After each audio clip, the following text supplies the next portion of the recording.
मजबूरी है कि बाबा साहब को इज्जत देने का दिखावा करना पड़ता है। और क्या मजबूरी है?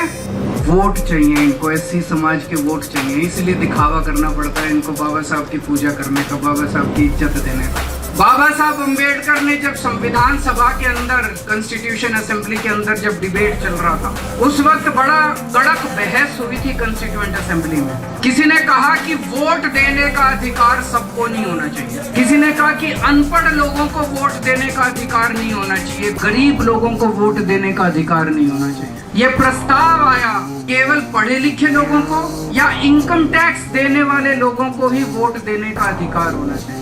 अगर केवल अमीर लोगों को और पढ़े लिखे लोगों को वोट देने का अधिकार होता तो आज हमारे देश के अंदर गरीबों का क्या हाल होता और दलितों का क्या हाल होता और पिछड़ों का क्या हाल होता। ये तो नोच के जीने नहीं देते लोग, सांस नहीं लेने देते, पानी नहीं पीने देते आप लोगों को। करिए, बाबा साहब लड़े थे संविधान सभा के अंदर, बोले नहीं, हर व्यक्ति को एक वोट का अधिकार।